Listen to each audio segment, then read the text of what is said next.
It's great to be here and have another take on the xMoney conversation we were preparing. I'm here with Lucian and Martinho, and today we're going to share a few important ideas. We've had some more internal conversations, checked the sound, checked the internet, and decided to try a recording because we believe it might work a lot better like this and the message will get across. So this being said, it's really great and important to share the message today. The focus of the conversation will essentially be to share a kind of battle plan for xMoney and UTK. In a similar way to what we've shared with the hypergrowth plan for the entire MultiversX overview. This is just a special focus on xMoney and UTK with a significant update on this front. You'll hear some ideas from me, then some ideas from Martinho, some ideas from Lucian, and we'll try to cover a few of the most important and relevant topics in detail, and then we'll follow up on some of them with clarifications, with different emphasis points on the different subjects that we are trying to share. Another important point is this is a warm message through which we're trying to go and cover all the important points, but there will also be a document that goes into all the important details, shares them with you and gives ample space and time so that you can process all this information and can share your thoughts and ideas with the community and with us. Now, getting much closer to what we're trying to share, I will preface the conversation with the thoughts that we were sharing yesterday as well. Namely, building a product with significant positive impact is hard. It takes a lot of time. It usually takes much more than we want or initially anticipate. But the idea is that we're pushing to make real progress, to build a good team, and to get stuff done. This is what it's actually always about. And the xMoney updates we are sharing today and during the next few days are all about creating and building this solid foundation on which we build everything else. Doing this as a process, not as a one-time thing, means that we'll put brick after brick relentlessly, pushing on this until things fall into place. It will not happen all of a sudden. It will be a step-by-step process that we'll come back to over and over again until things fit. And I think this is a conversation that's relevant and important as an anchoring point for us, for the community, MultiversX community, xMoney community, and a good thought to have in mind. Now, coming to our conversation today, there are a few really important points that we'll cover, and first maybe I'll share an overview of some of the most important points. First, we'll cover the xMoney goals, the reason why xMoney exists, and why the entire conversation is extremely important. And the key idea here is looking at xMoney as a unified crypto and fiat payment network. Second, we'll cover UTK 3.0, design, economics, benefits, and we'll go into some of the initial thoughts on the UTK model that was presented sometime in 2017, the evolved UTK 2.0 model with some ideas that we presented a few years ago now, and the proposal and reasoning for UTK 3.0, the feedback that we've gathered, the enhancement that we put in, and why they really make sense for aligning the different stakeholders and putting us together on a positive growth path. The third point, of course, will cover a bit the idea that for the first time, we're preparing and organizing community governance referendum, especially on the UTK 3.0 part. There's a very, very important idea here, both running this experiment and sharing it with the community and giving everyone a voice to share their thoughts. And also not forgetting that we're trying to make progress here and trying to prepare things such that with this experiment, we're essentially getting much closer to a point where we share how the community can contribute, can share ideas, and can very productively and constructively contribute to the vision. Then we'll share some ideas on the product modules that we have, that we've covered in some sense, but where we'll add some more points, roadmap, and exciting next steps. And lastly, some ideas on how you, the community, can get involved and be part of this growth. Not only see it happening, but play an active role in different ways. So, with this being said, let's dive right into the xMoney goals. And the most important point to start at is looking at xMoney as a unified crypto and fiat payment network, a digital payment infrastructure that essentially seamlessly integrates both the fiat currencies and the cryptocurrencies, providing users, businesses, and specifically merchants with a convenient and comprehensive payment solution. And to do so, of course, we've thought about a few stages, a few necessary and important components that are extremely important for enabling this type of benefits that we're discussing about. So I'll share a few of the necessary components myself, and then I'll also invite Martinho to dive into some of the benefits and why all of this makes sense. The first stage, of course, is you need a multi-currency wallet. You need an infrastructure that can process several currencies, whether it's cryptocurrencies and fiat currencies. The idea that you can store them, do so securely, and interact with multiple currencies is essentially common sense. So this is a point where we're starting from. Then, of course, having instant currency conversion between this type of currencies is again very common sense, but then very, very useful as well. Being able to bridge between fiat and crypto, between the different fiat currencies, and do interchange seamlessly and with very negligible transactions is one element. But then being able to bridge between crypto and fiat, between the digital world and the fiat world, or more physical world, is essentially extremely important.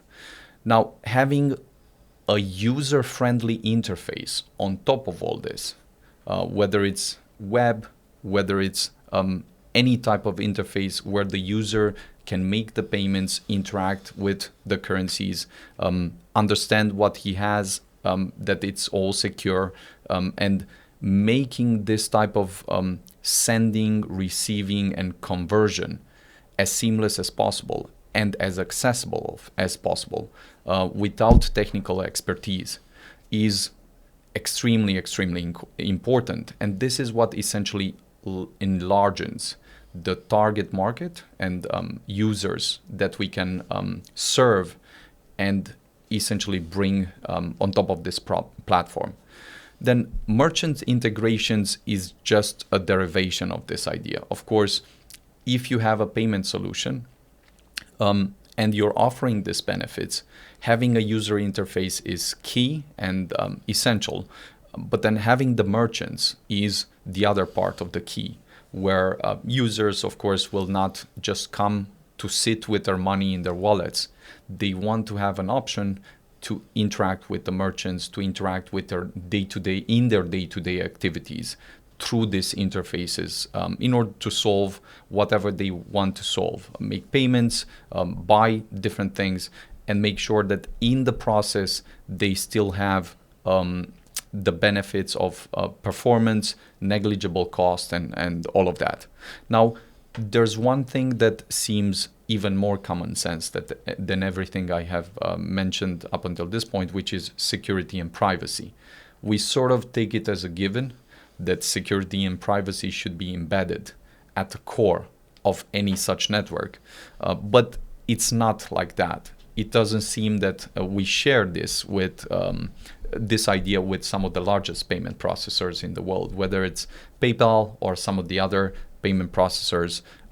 We've seen some very bad examples of what can happen when you don't have security, you don't have privacy, and then some of the rights that you thought you have can disappear overnight.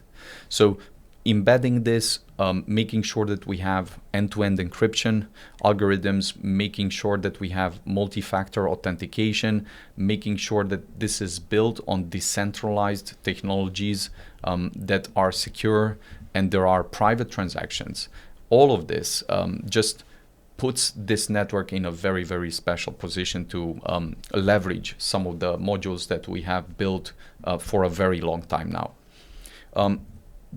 Another important point that I think will become even more valuable with each passing day is the idea of regulatory compliance.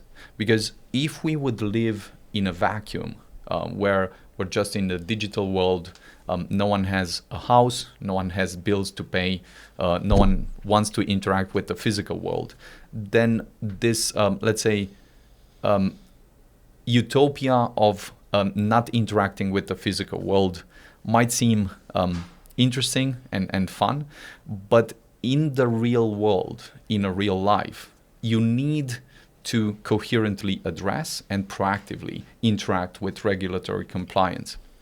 And MultiversX and xMoney is in a very good position just because we've been building some of these relationships and conversations for years now. The licenses that we have both in Romania and in Portugal, and the conversations that we're having with regular commercial banks, but then also with the national banks, have been surprisingly productive. We've put a lot of thought in elevating some of the security standards, the compliance standards, whether it's KYC and AML, whether it's some other elements that need to be satisfied in order to interact with the real world. We don't treat this lightly, and we try to always understand what's the highest standard, beat that, but then also find some solutions to make it easy and usable for users. Now, this is sort of a first stage that we've put a lot of effort in, and that is in some sense done, and in some sense there are parts where we come back to day after day as new things come up, for instance on the security side, where new things come up on the regulatory side. But moving one step further, of course, having, for instance, a mobile and online payment solution is what takes this solution even further, to have it on mobile phones, on tablets, on computers, whether it's web or different other solutions. As long as you have internet, you should be able to interact with this payment network in a seamless way. This has been one of the clear and simple ideas that has guided the conversation. Now, putting this all in practice, putting the pieces together, this is the part that usually takes a lot of time, especially when you're working in the real world where you have regulation, where you have other, let's say, compliance processes that need to be satisfied. But we're making some good progress on this front and keeping focus on the next steps. Then another element is cross-border transactions. Now, having a payment network, what's super obvious is that digital payments essentially have no borders. By design, they leverage networks that are accessible everywhere on the internet. So being aware of that and leveraging that opens a different type of conversations for people anywhere in the world. This is why we've cared to build the solutions and then make them accessible to anyone in the world. Now, making this roll out in a gradual, systematic way where it's compliant, where it offers the solution, but takes good, let's say, consideration of the different implications in different zones of the world is extremely important. For instance, one small point is just looking at how the US has been acting during the last 6 months. Gives you a lot of thought on the timing of different things. You might have the best idea, but in the US, you might temporarily go to prison with the best idea, just because they're not in the position to, let's say, consider, accept, and appreciate this type of innovation at this time. It might change. There are many aspects, but being aware of how things fit in this timing perspective is very important. 2 last points on this front, and then I'll invite Martinho to add a few thoughts. Financial integration of services is extremely important as well. As you'll see, we've taken a lot of time to build several different modules. Now, putting all these modules together, vertically integrating them, gives us some opportunities and possibilities that no one else has. But putting them together in practice is an insane, enormous effort.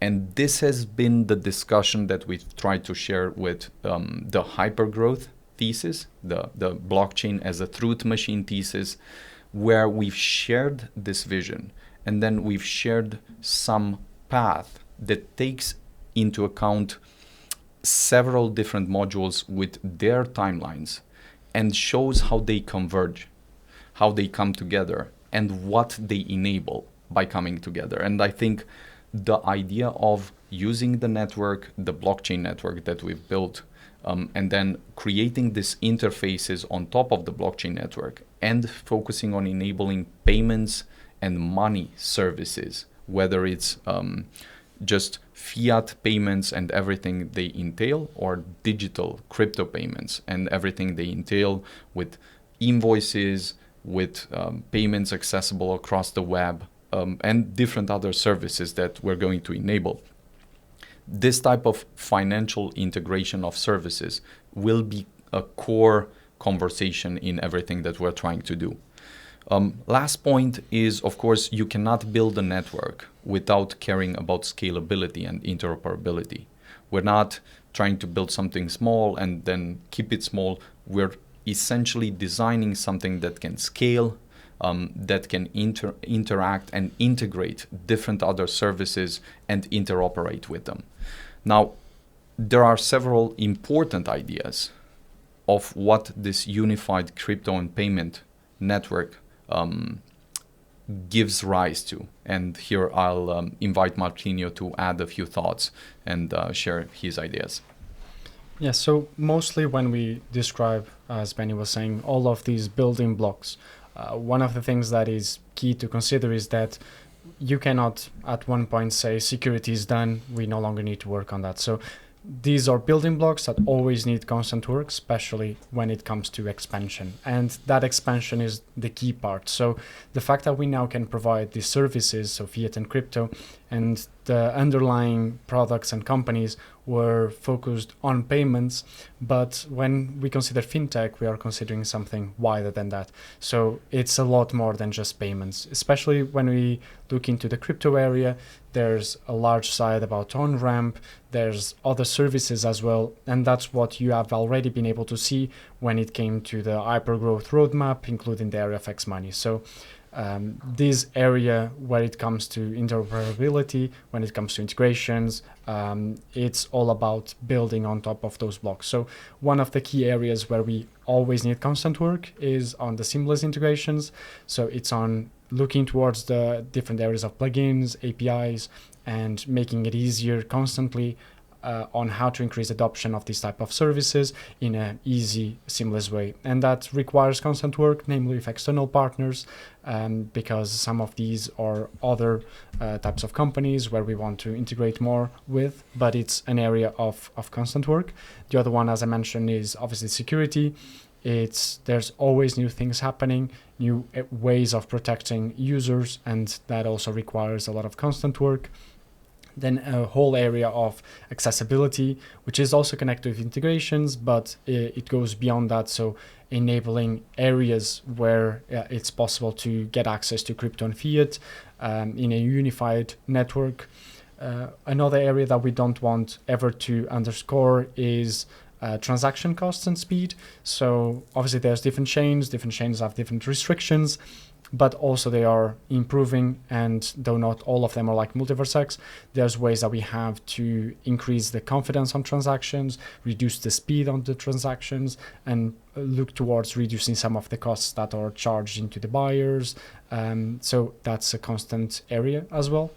And overall, keeping up with regulations, centralized financial institutions, so ensuring that the system that we have enables us to keep building on top of and increase that adoption and increase the scope beyond the area of payments. So this area of constant looking towards innovation, looking towards other areas where we can expand. One of the things that we want to ensure that is happening is really showing that we're providing value and solving problems to multiple users, to multiple, not just users as in individuals, but companies. Companies can be e-commerce ones like merchants, can be businesses, institutions. And one thing that we never also want to forget is the community. And when it comes to the community, the token is something that we really need to ensure that is connected with all of these that we were saying. So that all of these services have a way to influence and affect the community. And there's different ways of that happening. And we want to ensure that all of these different players have solutions tackled and that they benefit one another. And that's the part that Lucian will be able to shed a bit more light on when it comes to the token area. Yeah, thank you very much, Martinho. So yeah, definitely the token and the economic model can be is very important and can be a catalyst to the growth and expansion of what xMoney is and what we want it to be. But before going into the details about the UTK 3.0, we believe it's very important a little bit to understand how we got here.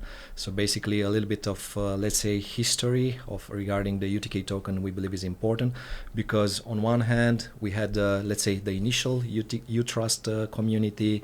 Then once UTrust became part of MultiversX family, they tapped into a new kind of community.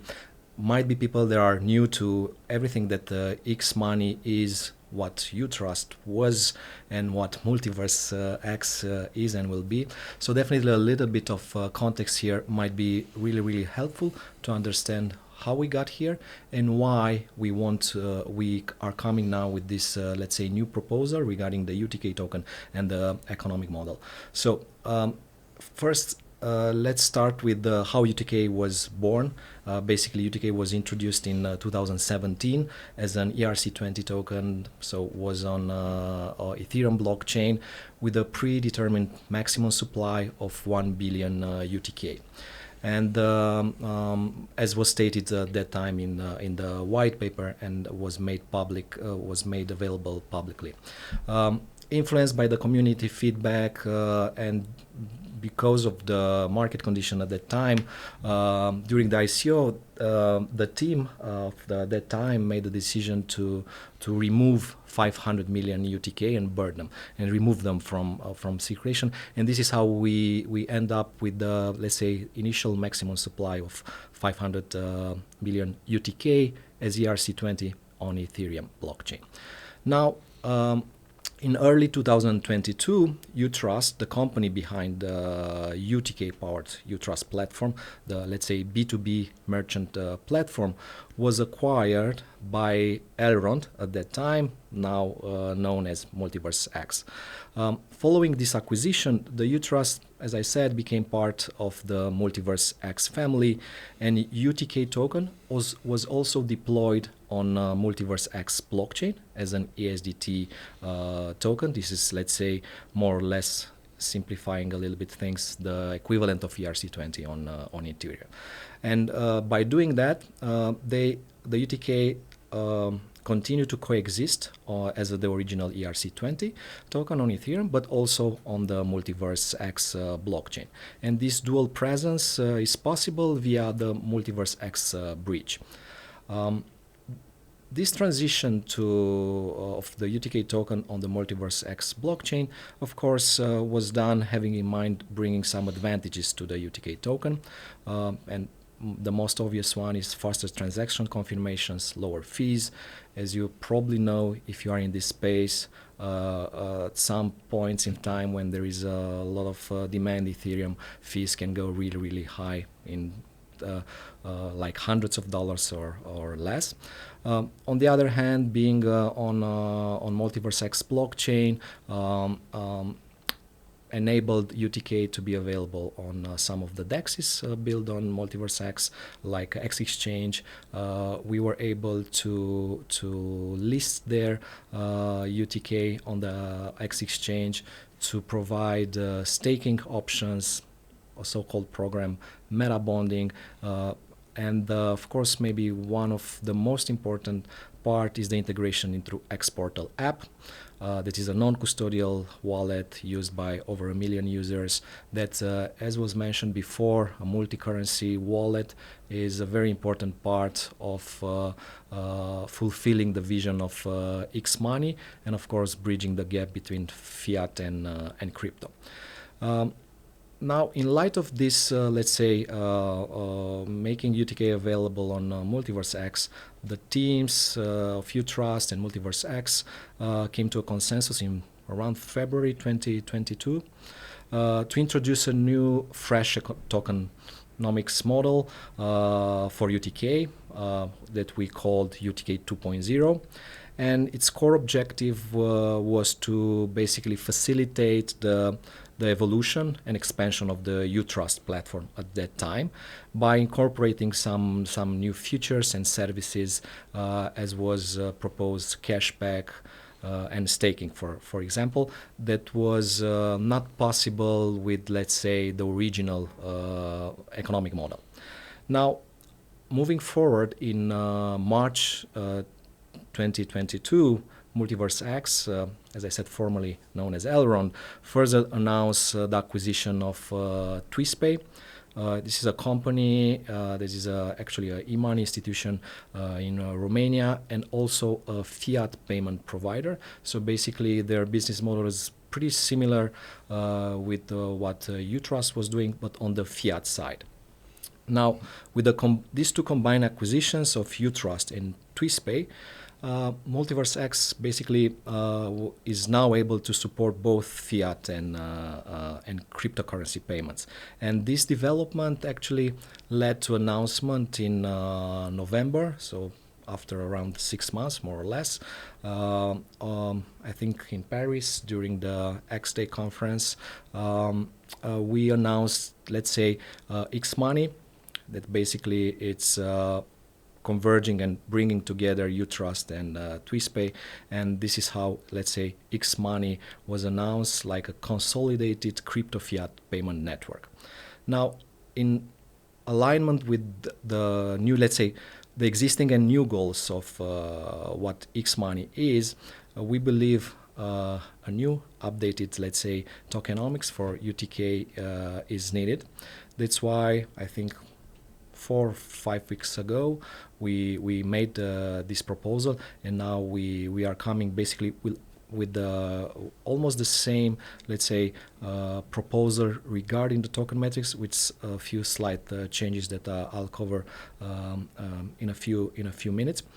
The most important the most important part here regarding those changes is that we want to implement these changes by letting the community have a say in that, and not only, let's say, through usual channels and feedbacks, but even going further and having a governance, let's say, vote that will come probably in the next few days, tomorrow, in the next few days, with more details regarding the timeline and the entire process. But for now, what is important to understand is this proposal will go through a governance vote. So thanks to xMoney integration into MultiversX ecosystem, we believe that xMoney is so much better position to have a better technology, a better product, new features, and new models. This is really important. Going back, so this is, as I said, like a context and a history of how we got here, especially from the point of view of the token and the models that were live or were proposed. Now, with the proposal we made 4 weeks ago, we came with, let's say, a new initiative, let's say, what we call the Guilds initiative. And I believe before moving into, let's say, into the technical details of the proposal, supply and everything, I believe that maybe the Guilds is the most misunderstood or thing that we propose.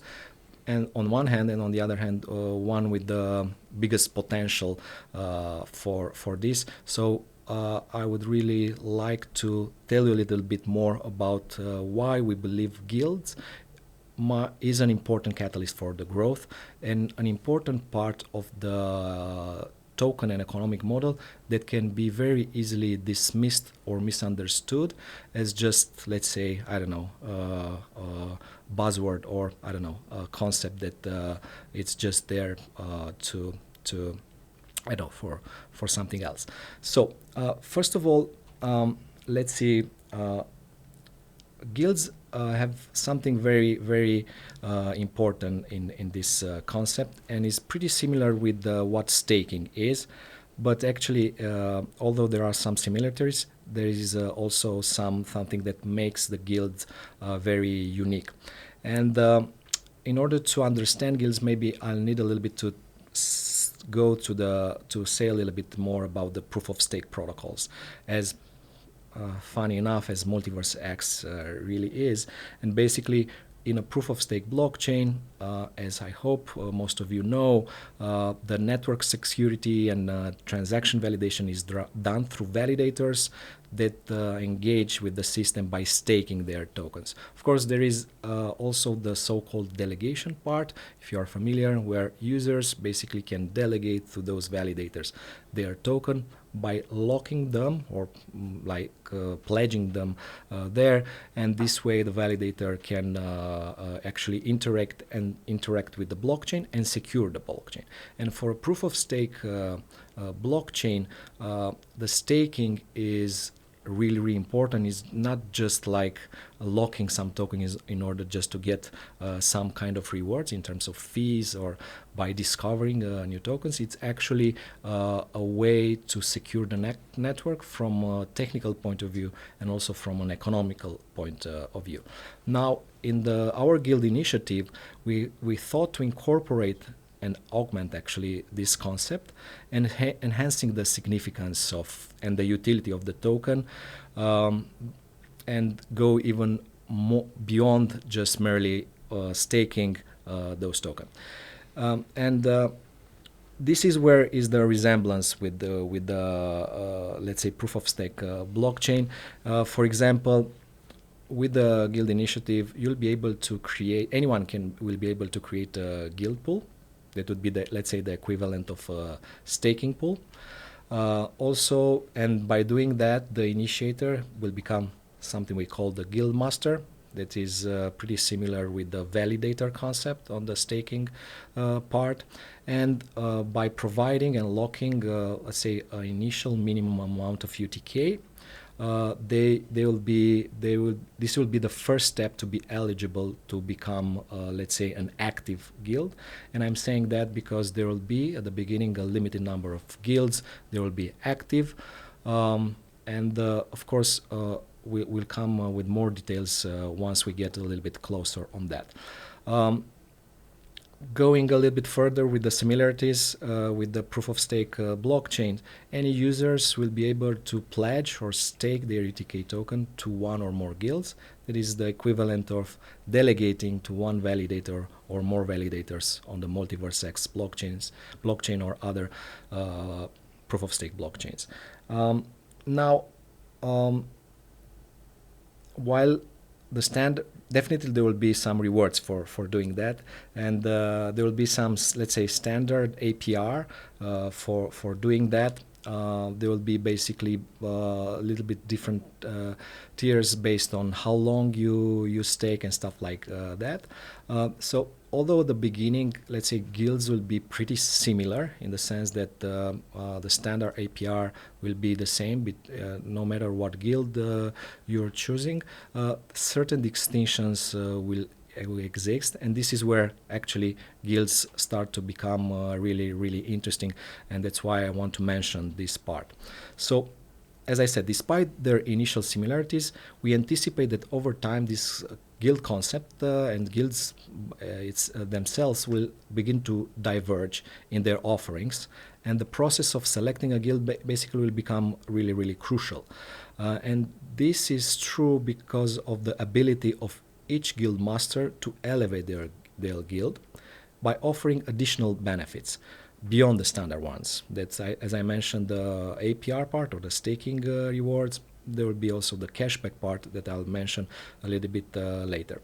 And this idea is that they will have the opportunity to form unique, let's say, partnership or agreements with merchants, sponsored, and even provide additional rewards for their users that choose that guild. And this can be, I don't know, bonuses, discounts, loyalty points, NFTs, or whatever they will feel is really, really helpful for their guild.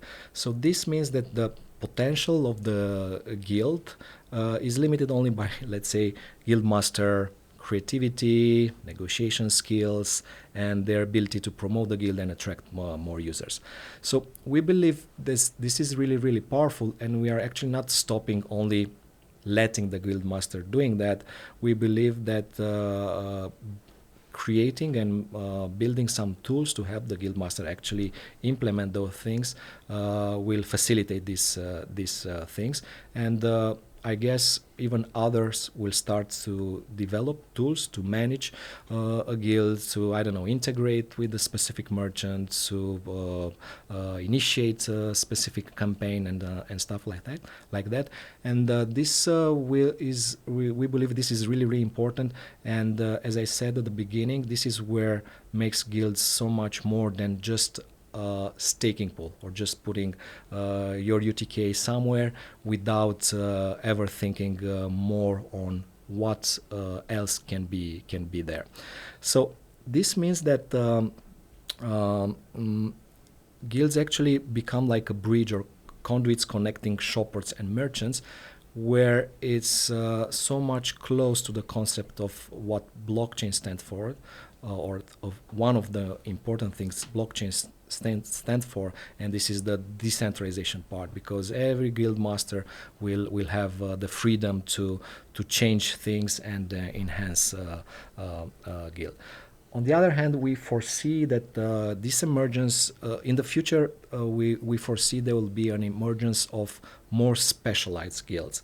For example, very specific to some regions or countries, or focusing on particular niche, I don't know, fashion, groceries, tech. And this might be really, really helpful and interesting, because then you can be, I don't know, in a guild in UK, specialized in, I don't know, tech things or discounts on fashion brands or something like that. This is on one hand. On the other hand, is very interesting, and we foresee that in the future, those that will become guildmaster will be coming from various backgrounds and probably with different passions. And this might be influencers, streamers, entrepreneurs, wannabe entrepreneurs, e-commerce platforms, merchants. So as you can see, there will be different actors that could take this role of a guildmaster, because the concept itself and the tools to support this concept is really powerful, and can be very interesting and fulfilling from a business point of view for them. So definitely we believe the guild strategy is creating an environment and a very potent network effect, and can create a positive feedback loop that attract more users, that draw more merchants and stimulate increased sales, and where this let's say power is distributed to more people, guild masters and even users and merchants, that now they have this playground that they have a saying, and they can be actually play that. Definitely I believe on the guilds part there are a lot of questions. I'll just go very briefly through what we believe might be some of let's say the answers that would match your questions. As I said, for the choosing a guild is an important step. More than choosing will be important the period where you want the period you will choose to lock your tokens, and based on that period different tiers will be unlocked for the, let's say, staking rewards, but also for the cashback rewards. As I said, guilds can be created by anyone, but a limited number will be available at the beginning. Probably it will be somewhere around 50 to 100 guilds available at the beginning. There will be a minimum amount of UTK you'll need to pledge in order to make the guild eligible to become active. But if the demand is higher than the minimum number of guilds available, then probably you'll need to put more than the minimum, as in the concept that the top guilds will be automatically selected to go live in the first wave. Of course, then there are some very interesting things for the guildmaster. The guildmaster, for example, will be entitled to have an additional 10% of the total rewards generated by the guild. This is pretty similar how is right now with the validators, that they can set up, let's say, a fee for being a validator, that it's the reason for them to accept those delegation, and this is also important for the guildmaster. For the guildmasters is also is very important for the guildmaster to understand that there is also, let's say, a cashback reward that he can tap in, and basically the more sales generated by the users from the guild will also translate from a part of that cashback that goes to the user to also be, let's say, captured by the guildmaster. And all this, as Beniamin mentioned before, will be presented in a document, so if I missed something, don't worry, this will go live, I guess, today. All the FAQ, the history, the guilds part will be available there. Moving forward as fast as I can, let's talk a little bit about let's say UTK 3.0, the economic model proposal we want to make. So first of all, it's important to understand a little bit the current circulating supply.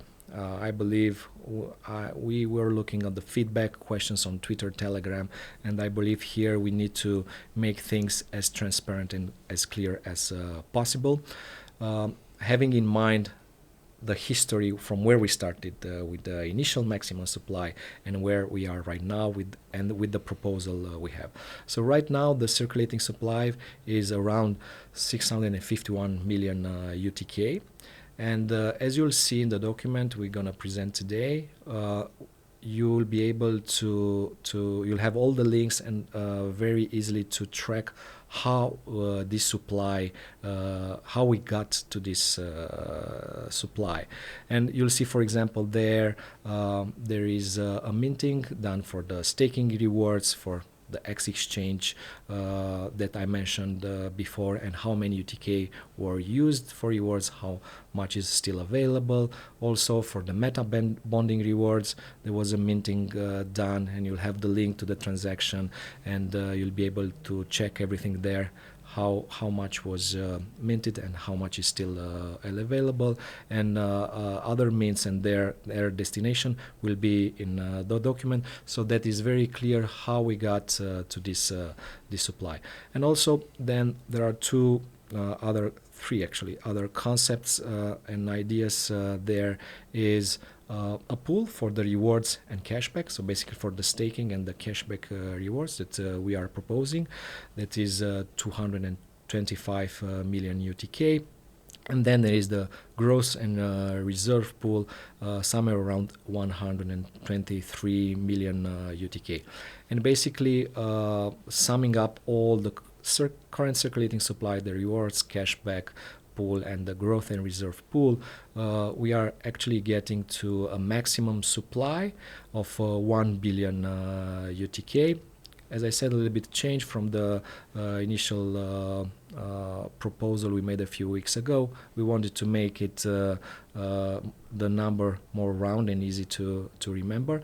And also it's really important that this maximum supply of 1 billion UTK, it's actually as was envisioned initially in 2017 in the original white paper that will be actually linked there.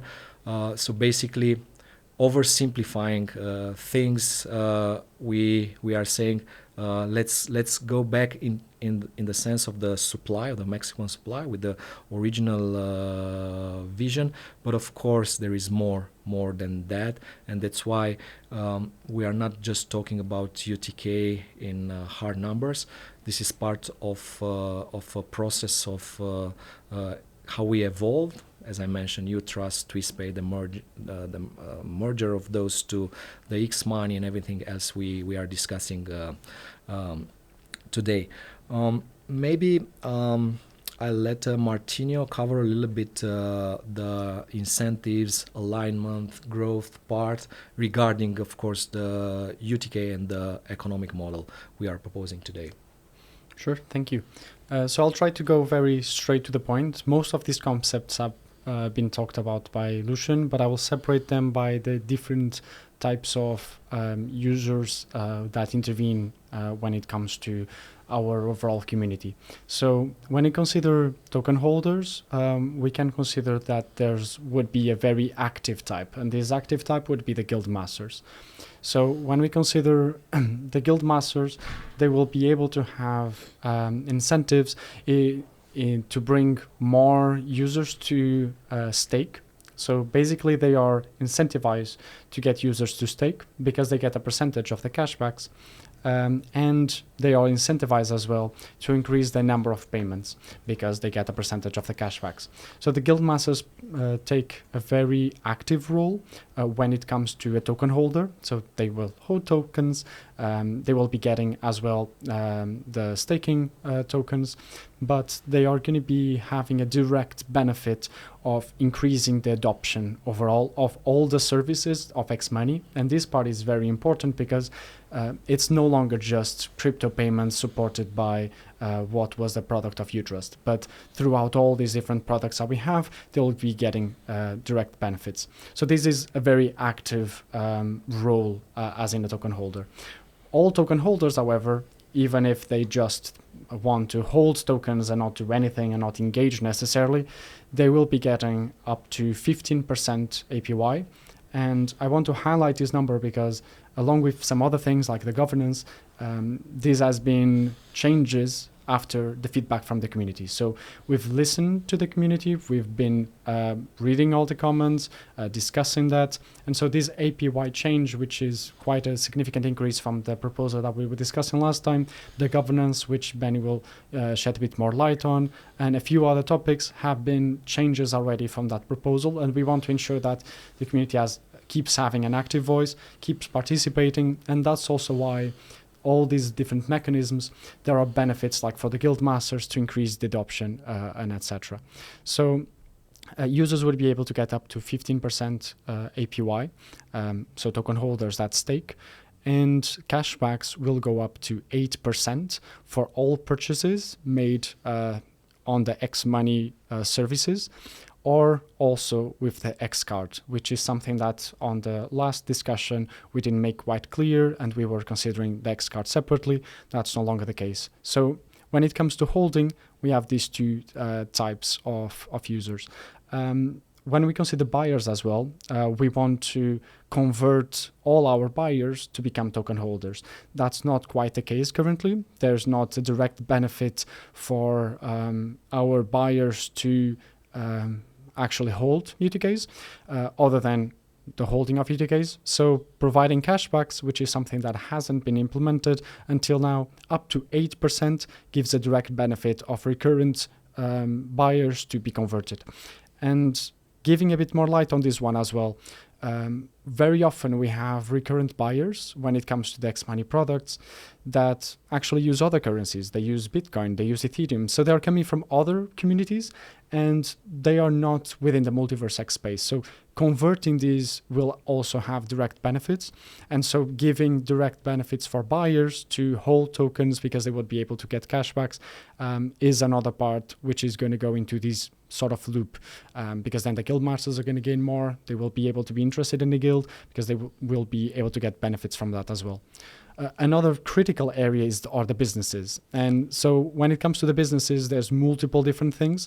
One of which is if the guilds are working and if the guilds are boosting more payments, that will help us on converting more businesses towards the product, because we are able to say we have this community of users, they tend to make these payments. It will make a lot easier to convert businesses to start accepting our services. But it goes beyond that. So if a business would stake on a guild, there's multiple benefits that are able to be considered. One of which is, for example, to lower the settlement fees that are affected to, help them promote them better, either directly on the guilds or on other mechanisms because one of the key areas as well is that the multiverse ecosystem is really large. So we're able to consider benefits throughout time on different areas, different products. And that also goes along with a part of the team, because we're able to be more focused on delivering these values directly on the services of fintech, because we're able to be less concerned about some of the structural sides of company, because we are now part of a wider company of MultiversX. So in terms of development, we're able to be more focused on delivering value for all of these types of users directly. There's obviously an important side, which is ecosystem partners. They also will be encouraged to pledge and hold tokens in correlation to their client network size. We're also already working with some of these partners, and which is one of the key points that from the community, that information about the token is not quite updated on multiple platforms. This is going to go along more in line after the governance, because there are some changes that we are not deciding one-sided. We want to get a vote from the community, and that will have direct implications on the information that we can provide to those partners. But in the meantime, we're already in contact to get those changes, so that as soon as UTK 3.0 is a thing, agreed through the community vote as well, it's reflected throughout those systems. So all in all, what we're talking about is rewards in the form of UTK cashback, obtainable through X Portal app, dependent on purchases, also through X card, rewards in UTK for blocking UTK, so directly staking as well, and guilds being the mechanism that is tying all of this together.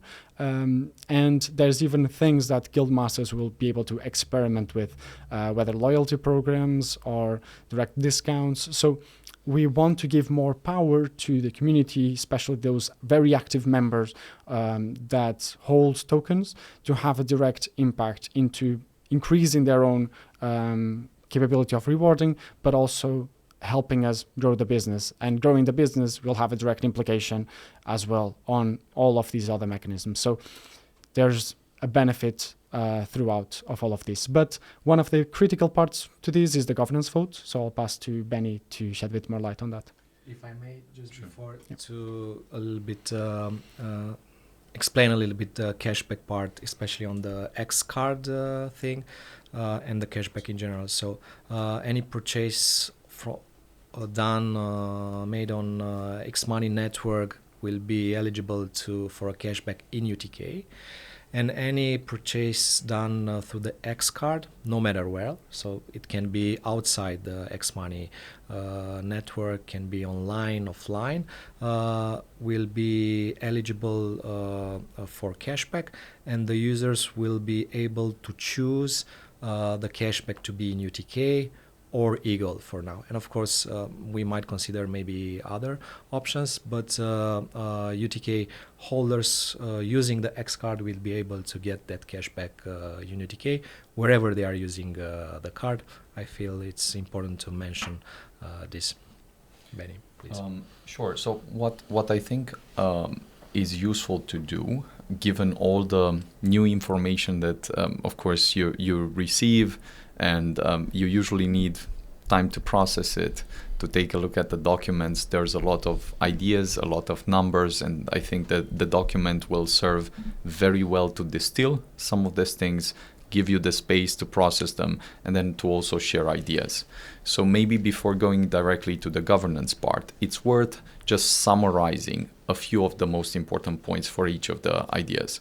First, we felt like when we shared the past updates, the most important, maybe 90% of the conversation was almost because no one knew about UTK's history. So it was almost like some people were away, maybe for years, and then they discovered some updates.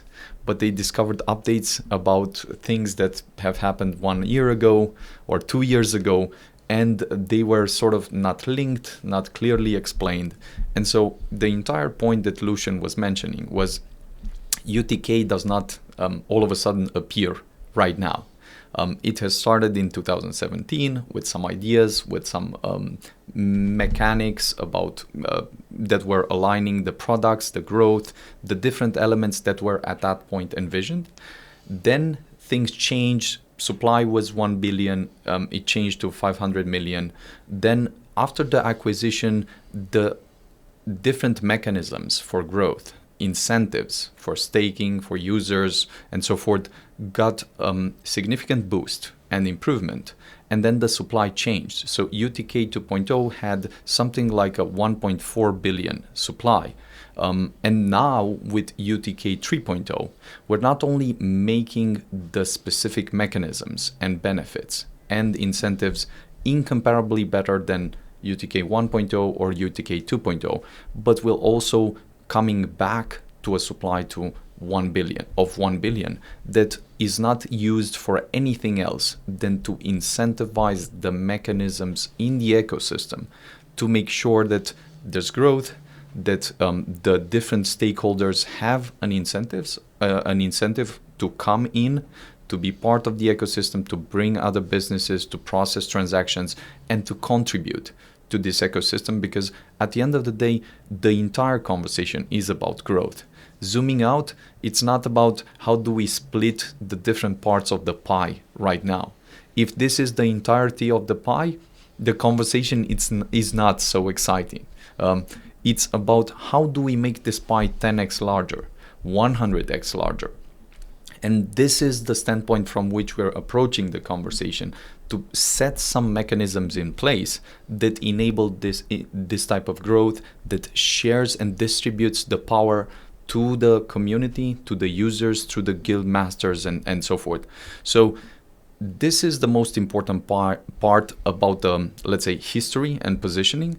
And maybe the concluding thought on that is that thanks to this type of incorporation of UTrust and now xMoney into MultiversX, xMoney is in a very, very different position from a technology standpoint, from a vertical integration standpoint, from a feature and product standpoint. That is gradually becoming more obvious as we move forward.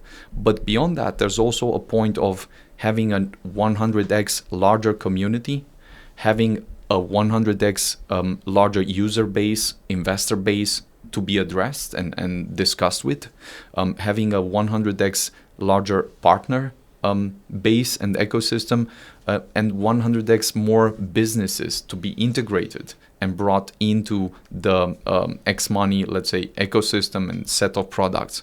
So this, of course, will lead to volumes, will lead to token alignment, and to expansion. So this sets the right context, we believe, for the conversation. Now, Lucian was mentioning something about guilds. And if you think about guilds, the entire point is, what is it? How does it work? And why does it make sense? And maybe the first point that he has tried to cover is, what are guilds? They're a kind of marketplace with different incentives, with different players that can play a different type of financial and let's say alignment game that can happen. Why does it make sense? Well, this is the catalyst for growth that we believe is the most important one. It does not constrain the discussion to only staking and then nothing else, which has been the case up until this point, but creates this perimeter for discussing many incentives, many iterations. It gives the power to the different creative people in the community for them to create their own game, to address the community, to receive support. And we believe this is extremely important. How will this happen? This is a point that you'll read more in the document. Lucian has gone through a few of the questions, a few of the ideas, but I will just say that the interplay between the guild masters and their communities will be fascinating to watch, because you'll see guild masters that are exceptionally creative. They will be able to build their community, stake some tokens, and to the extent that they can gather more people, they will of course be able to gather more incentives for them, but then also share this much more creatively with their communities. So this is why guilds will be a very core catalyst for growth, and you'll see both in the document and in the next couple of days more information being shared about this, and more thoughts being put into specifically articulating what this actually is, why it really is extremely important for the next steps, and how it works. That being said, the points on the token model, I think, will become much more clear and aligned when you look at the numbers. Lucian has shared some of the broader buckets, how they changed. Suffice it to say that this goes back to the initial thoughts with UTK 1.0, with incomparable mechanisms for growth, alignment, incentives for the different stakeholders in the community. And what I'll summarize as the benefits that maybe is good to think about that lead us to the conversation about governance would be the following. So there has been a lot of discussion about cashback. Now, for the first time, we have a way to implement this. Cashback rewards will happen through the X card and within X portal in some very specific ways. There will be this option, if you hold UTK, of opting for cashback in UTK, which is cool, which enables you to play with the contributing to the ecosystem, making purchases, getting discounts, getting different type of ideas here. But now for the first time, there's a clear way of executing on the cashback idea. Then there's a different type of reward for staking, for the guilds, for the different people that want to play and create these programs, offer them to the community. And I'm very excited and very curious to see how the different community members, the different leads, will play this game. Because when we were even discussing this internally, when we are saying that you're essentially only bound by your own imagination, at first it's not very clear to the community or to the different stakeholder what this really means. But in practice, it means that guilds can play with different buyback and burn programs. They can play with different new loyalty programs.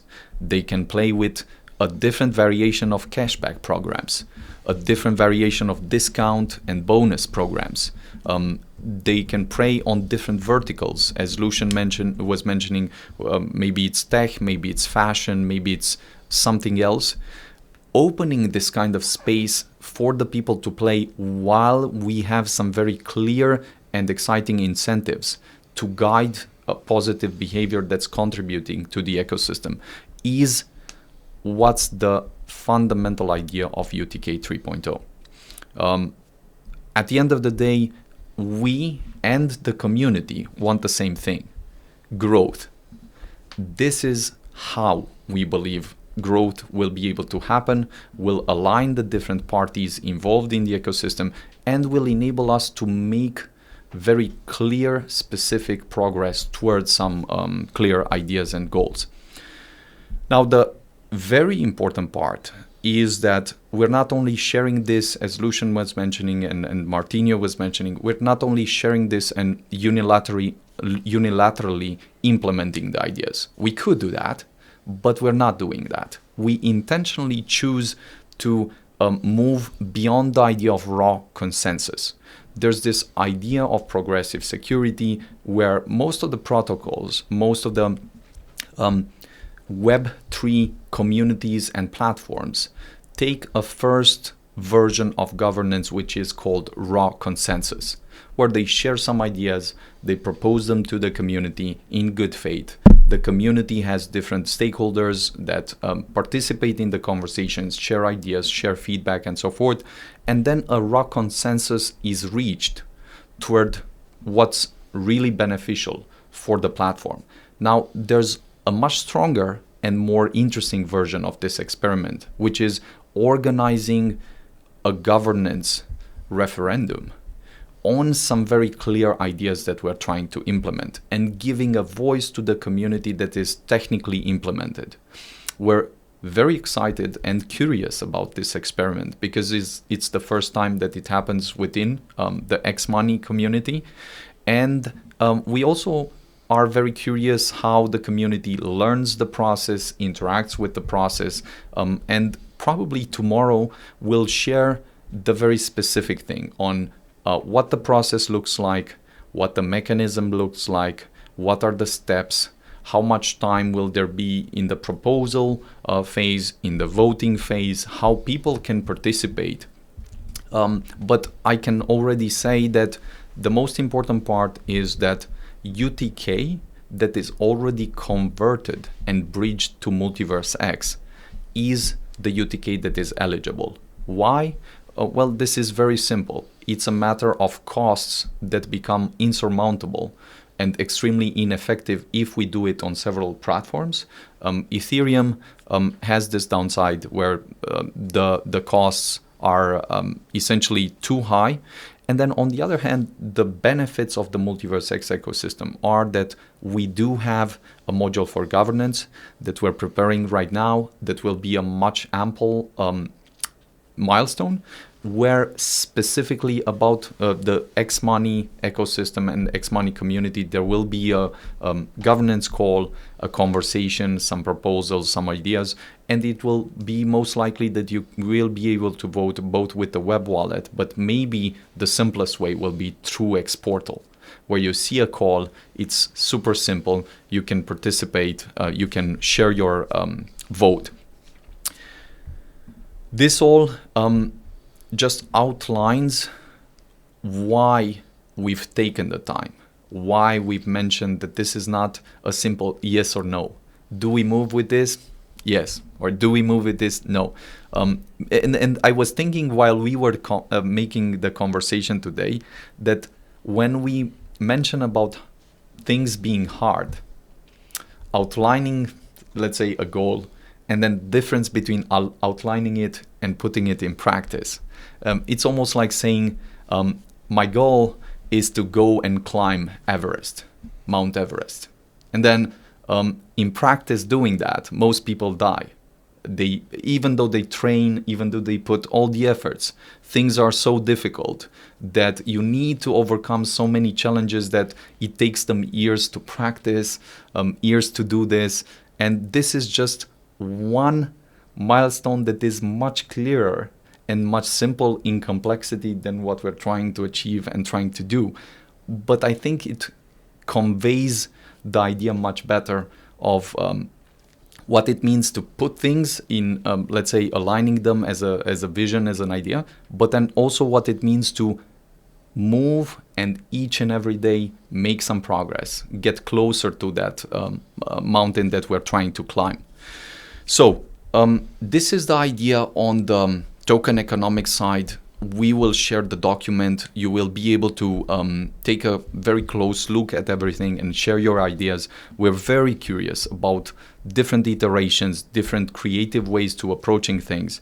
And in this growth phase, you'll see many changes. You'll see changes within the team. You'll see updates within the different elements within the MultiversX team, within the different structures. At the end of the day, these changes are very natural and normal. There is no way to, let's say, get stuck into something. We're just aligning how things, where we want to go, how we can go there. Some of the even key members and individuals are still there, involved in some strategic conversations, like Sanya and Nuno and all of that. I saw that in the community, some people sometimes make these discoveries as they would be something extremely new, almost conspiratorial. Here's what I've discovered and so forth, and it's surprising. Whereas we believe these things are natural, normal. We'll share them as when we believe they're interesting and necessary. At the end of the day, we want to make next steps toward growth, and we'll align each and every step so that we can achieve that. Moving one step further in our conversation, maybe I'll invite Martinho to go a bit over the different product modules that we have in place that we're tying the economics with, and that lead us to getting much closer to serving new users, serving new customers, and making progress on something very, very specific. Because at the end of the day, we are building a product with a specific objective, and not discussing just, let's say, general ideas and growth steps. So, Martinho? Even before that, I think one interesting example, which goes along with the product roadmap as well, is how we are approaching, for example, the token information. So until now, token information has been dispersed into blog posts that couldn't easily be found. There was no direct page about that, for instance. So the page that we're going to be sharing afterwards is a page directly on the website. And the goal of that page is not just on explaining token economics, but explaining how everyone who's going to interact with xMoney services can get more involved, and how the token holders can get more involved with the services as well. So this goes along with unifying everything, but also with leveraging from MultiversX expertise, areas of knowledge, the fact that it's one of the top currencies, but also the technical expertise. And that goes into that lineup of the products. And I'm going to be very quick on this because I believe everyone who's watching this already has seen that roadmap. We've shared it more than once, but currently we have basically 4 products, which is Fiat Pay, Crypto Pay, Paylinks, and Pay Request. These are the current available products. There are some revampings happening soon. For example, for the Fiat Pay, and for the pay requests in fiat. So these are the products that were under TwistPay that still haven't been rebranded more clearly, and they are happening within the next quarter as well, perhaps pay requests a bit later. And one of the first things that we are currently already focusing very, very clearly, and this is a collaboration as well with xPortal, is on xMoney on-ramp. So enabling a simpler way of allowing users to acquire cryptocurrencies, leveraging from our expertise in terms of trading fiat to crypto, leveraging from the payment infrastructure in fiat that TwistPay used to provide. So this is what xMoney becomes, but also these direct integrations with xPortal. And that's why also, as xPortal being a super app, connecting these services as well and making them more easily available throughout. Another area which we're planning as well is the off-ramp to be done after the on-ramp. So we haven't actively started on it, but we know the steps needed to be able to deliver it. IBANs as well. So this comes with the fact that TwistPay had a license that enabled e-money. So it's something that can be built on top and made easier to access. We know that often there's users that have difficulty into getting fiat into their account after they traded crypto, and this would enable them to have a easier integration when it comes to that as well. So these are the current ideas that we have planned for this year, but picking up from the topics that we discussed before, fintech is quite broad and there's a lot that can be done. So these were the ones that we identified that in terms of impact to effort would make the most sense for us to pick up first. We'll keep providing updates, and that's also a change from previous approaches. We need to provide more constant feedback, communicate to the community more clearly and frequently, listen to feedback as well. And this is part of what we want to leverage, but also this collaboration between the different teams, leveraging the expertise, our expertise in fintech, leveraging expertise in blockchain, so we can make these services quicker, better, keeping the security and all the values that we discussed earlier. So with this being said, passing back to Benny for the final notes of next steps. Yeah, so maybe the key point that is worth mentioning here is that with the hypergrowth plan that we've unveiled in MultiversX, we are setting a very clear intentional step-by-step process where we want to not only actively manage things much better, much more proactively address the different stakeholders in the community, but then we also actively want to spend time on bringing new people in. And I think this is the most important part that applies to xMoney as well, because it's not like all the products are changing completely all of a sudden. It's the idea of putting the products together, creating a clear, simple, and coherent story that the users, that the merchants, that the different stakeholders can interact with, can understand, and can buy into. This is 99% of the challenge usually. Why products die every day, why things don't move forward. It's not that every time the ideas are bad, the products are bad. Sometimes after you have the products, and we know this firsthand, you need to shift the mindset from only focusing on the product to bringing the users in. This is a very intensive effort that is happening right now across MultiversX, that you've seen different steps around, whether it's Twitter with the hash flags that, interestingly enough, have taken more than 1 year to be enabled in this part of Europe. Just imagine stating something like this out loud. It's both, you want to laugh and cry at the same time, because it tells you a bit about how things have been working at Twitter. They've been through a lot of processes and so forth. But what we're saying here is the different products that Martinho was mentioning. Some of them are just being put together in the same coherent vision of xMoney.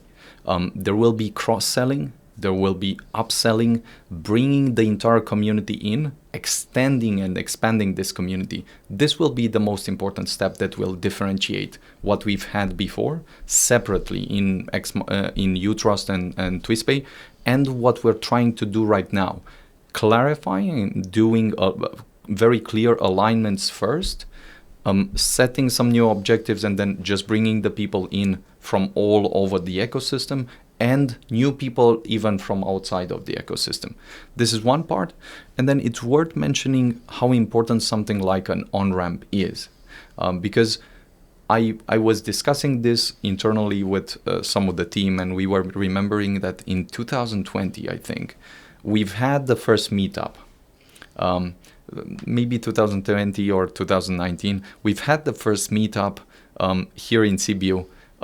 We've shared something with the people, and then during the meetup, at some point, people wanted to go through the process of buying their first e-gold, and it was excruciatingly painful. So it was 20 steps they needed to go through to create so many accounts, to go through processes.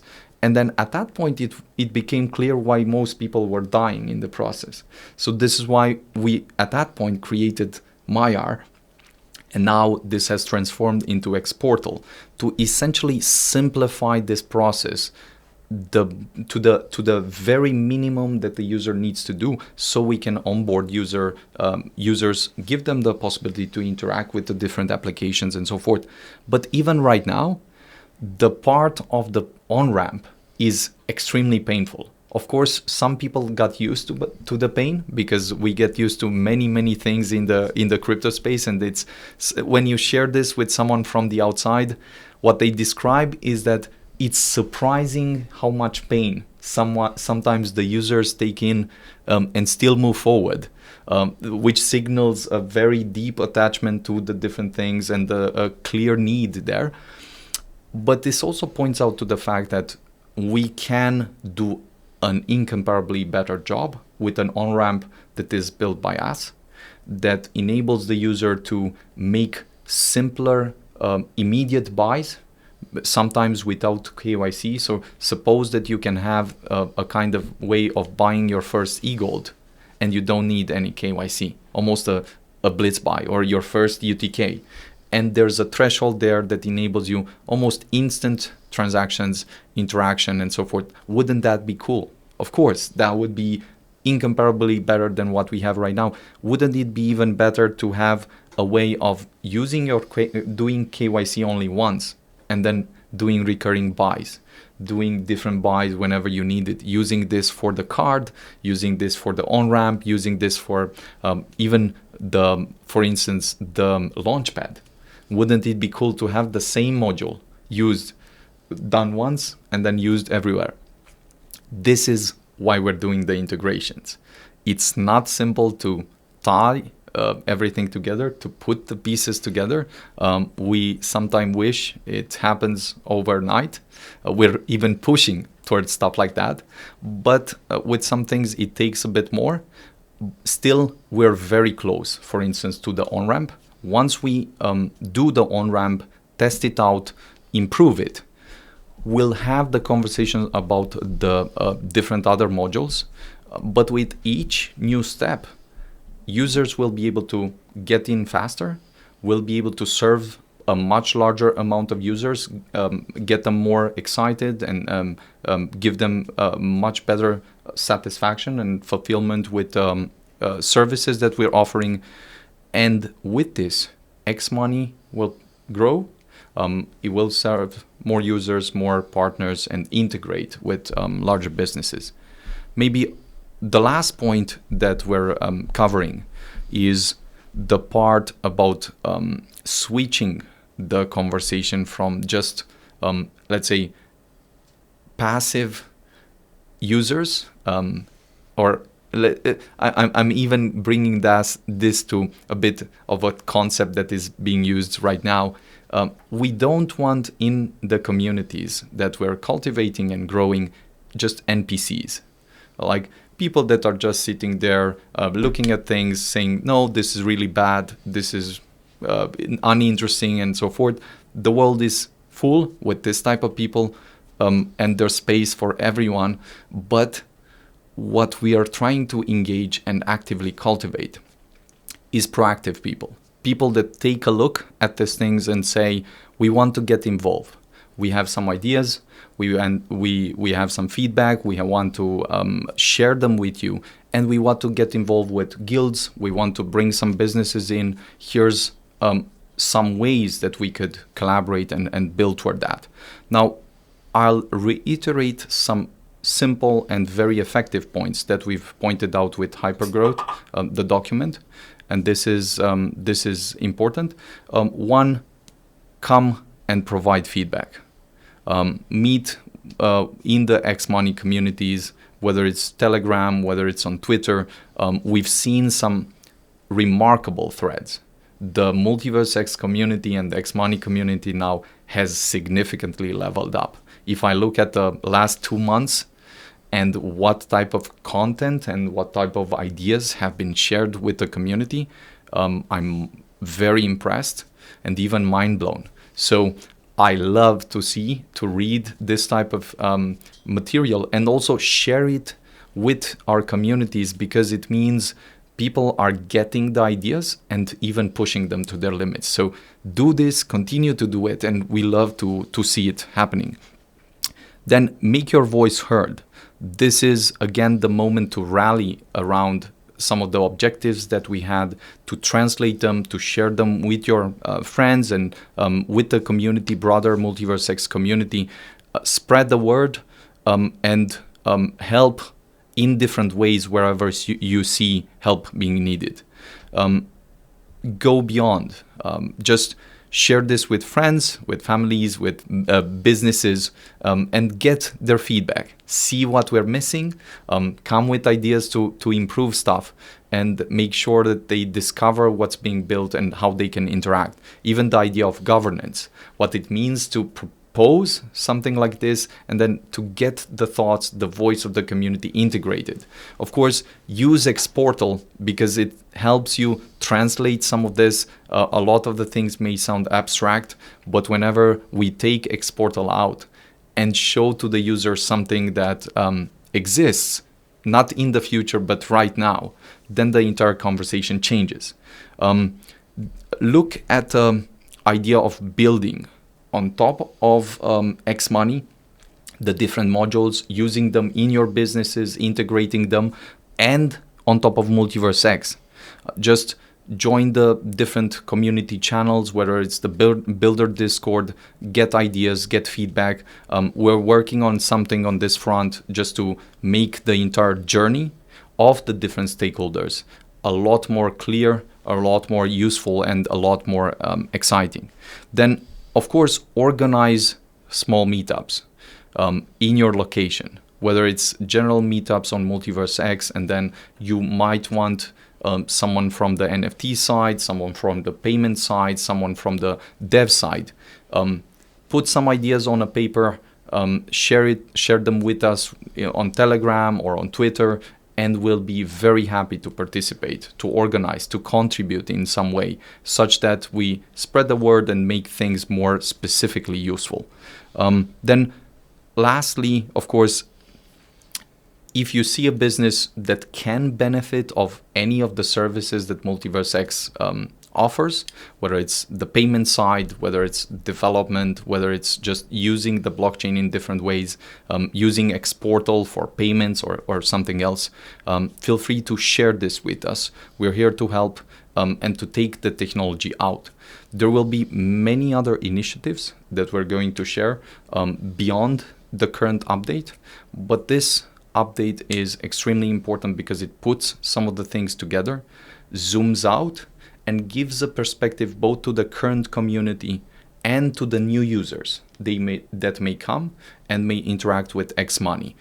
As both Lucian and Martinho were mentioning, a lot of the information has been, let's say, scattered by normal, let's say, process, because a lot of things change. Some of the things you place somewhere, some of the other things you place somewhere else, but taking the time to put them all together and share them with the community in a thoughtful way ease the way we engage, and then give some space for ideas and feedback. The last point is there will be several phases. There will be several steps. This is a process. It's not a one destination that is we're going to tomorrow and then things are done. Many conversations are happening here. And if you want to be part of the journey, we'd love to hear from you, get your feedback, and even get you involved in some particular respect. The idea of MultiversX and the idea of xMoney as a unified payment network that connects the different layers of the infrastructure, the technology, that connects with xPortal, that connects with the xCard, the different modules that we're offering, is the one thing that we're focusing on to enabling a new type of set of services that will accelerate, let's say, finance and e-commerce, deliver frictionless shopping experience to consumers and merchants, and that we want all these services to be built on top of an open, transparent, and sustainable financial system that is just coming more and more alive on MultiversX. We'll end the document and the discussion with one idea, that we're here to build together and grow together. It will be sometimes difficult and challenging, but it seems this is how life looks at its best, surprisingly. This is how growth actually happens in practice. So join us on this remarkable journey. Thank you for being with us. We'll probably share 2 other points and 2 other things. Tomorrow or on Monday, there will be a special update on governance, the vote, the period, the specific mechanisms, and everything that you need to know. And there will be other successive updates with frequently asked questions, with some Twitter spaces probably where we'll try to engage with the community. We believe Twitter spaces will be much simpler than the entire live YouTube that we're preparing for some other time. Thank you guys for being with us. I'm not sure if Lucian or Martinho, you want to add something? Just thank you and bye. Thank you as well. Thank you, guys.